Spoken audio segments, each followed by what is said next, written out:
Never skip a step on the staircase that counts. I never believed stairs could hold a memory, let alone a grudge. But now I know better. Some staircases weren't built, they were grown, stretched like bone and brick over places the earth didn't want disturbed. I moved into my new apartment 3 months ago. It's a decent place, cheap rent, thick walls, old enough to have character but not enough to be falling apart. The only thing I found odd was the staircase leading to the 3rd floor. There was a hand-painted sign above it that read, "Step on everyone." She remembers.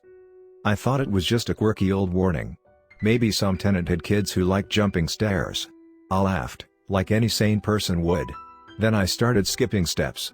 Sometimes I'd leap 2 at a time when I was in a hurry. Once, when I had groceries in both hands, I skipped 3. That's when I started to hear it. Not in my apartment, but on the stairs, always a few steps behind. A soft dragging sound. Like bare skin pulling along concrete. No matter what time I came home, midnight, 2 a.m., 4, the moment I passed that staircase, I'd hear it. Slow at first. Then faster. And only when I'd skipped. At first, I brushed it off as an old building creaking. But 2 weeks ago, it followed me into my dreams. I saw her. Not a ghost. Something older. Wrong. Her limbs were too long, like someone had taken a woman and stretched her out until her knees bent the wrong way.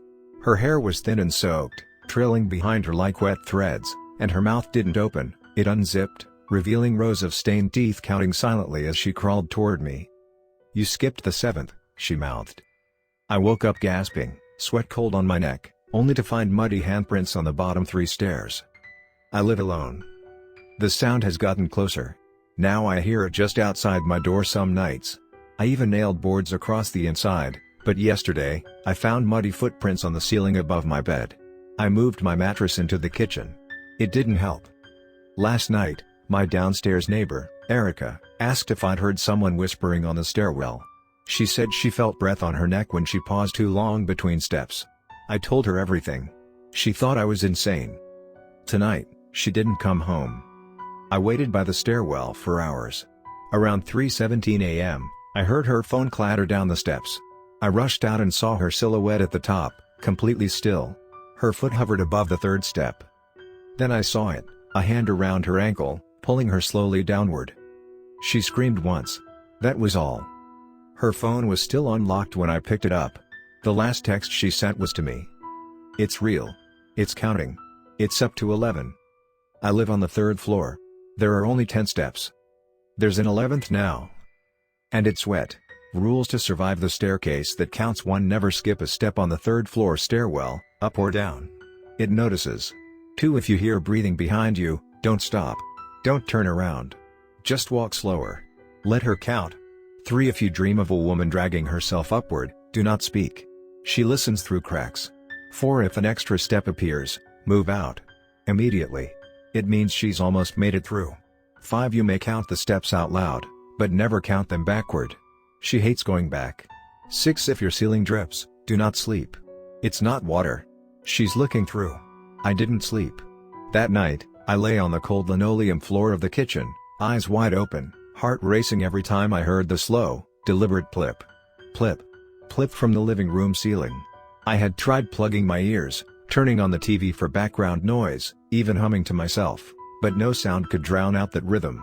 It wasn't just a leak, it was a pattern, and with each drop, I realized it was closer to my name. Not in a language I understood, not spoken aloud, but counted. Every sound like a digit in some terrible arithmetic that added up to me. I could feel her breath through the ceiling cracks, warm and sour, like something that had never left the soil. I didn't move all night. By morning, my body was frozen from fear and the chill of the floor.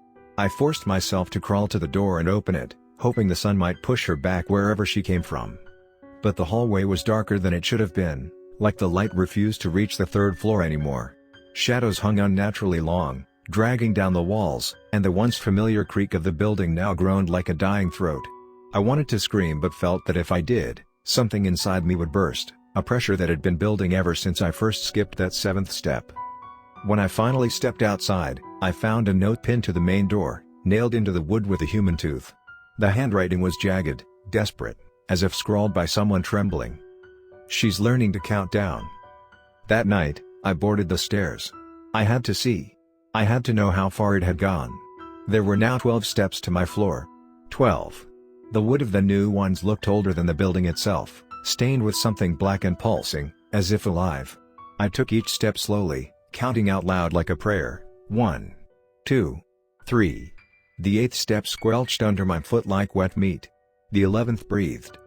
On the 12th, I heard someone whisper behind me, Erica's voice, trembling. "Don't look at her." I turned. I couldn't help it. She was there, right behind me, her face mere inches from mine. But it wasn't the stretched, crawling thing from my dreams anymore. She had evolved. She stood now, hunched, shaking, but tall enough to brush the ceiling. Her skin was slick, gray, and twitching like something not used to standing. Her eyes were black pits, rimmed with red as if they had just opened after centuries of being sewn shut. And her hands. Her hands weren't hands anymore.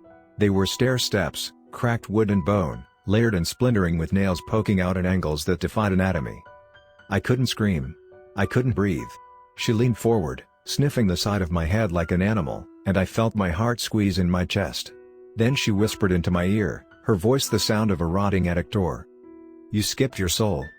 The next thing I remember, I woke up on the landing. Everything was quiet. Too quiet. I stumbled back into my apartment, locked the door, and cried until my throat bled. But that wasn't the end. Now, every staircase I encounter, at work, at the mall, in the subway, adds an extra step. Just one.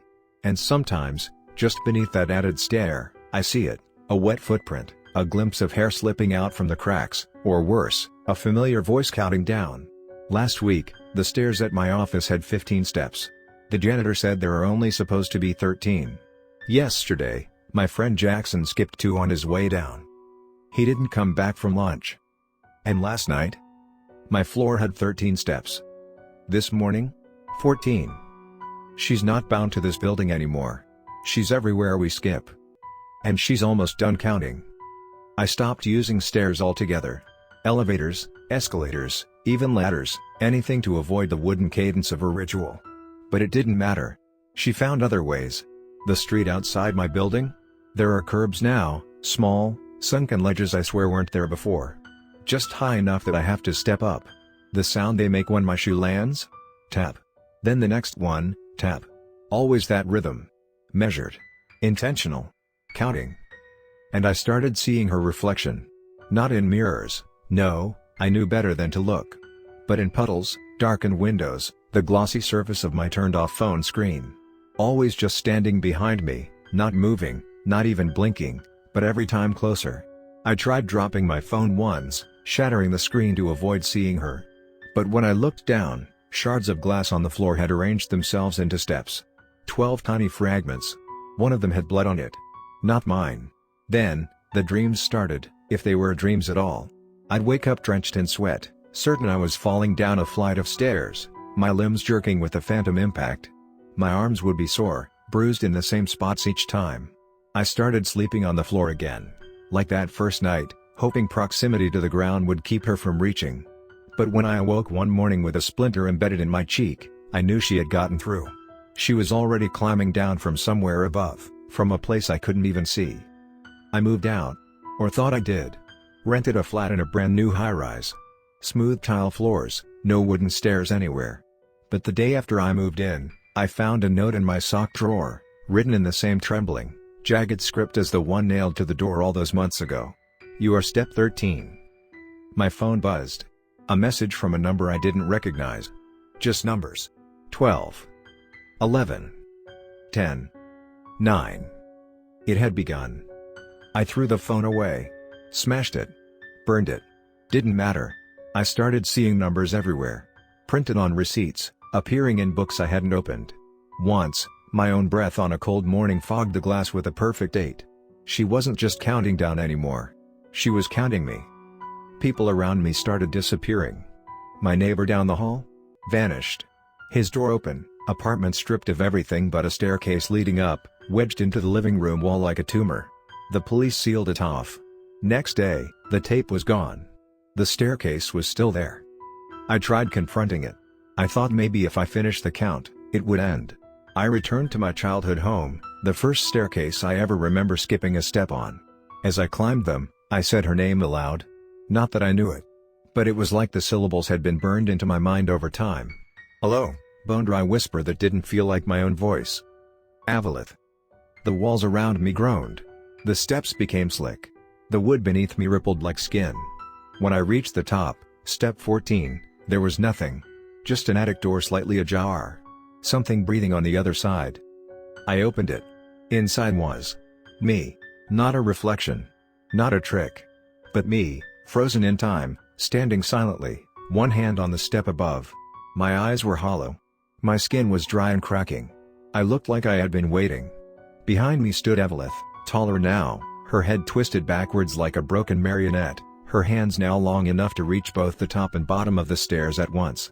She smiled, not with joy, but with satisfaction. Completion. Step 15, she crooned, voice thick like mud. "Thank you." I tried to run, but my legs wouldn't move. My other self reached out and pulled me forward, and then I was falling. Not downstairs, but down her throat, her ribs unfolding like banisters around me, each vertebrae a step downward into blackness. I screamed, and my own echo screamed back in my ears, becoming quieter and more distant, until it didn't sound like me at all. I awoke on a stairwell. Don't know where. The building is unfamiliar. There are 17 steps now. And I can hear her below, counting again. This time. From the basement.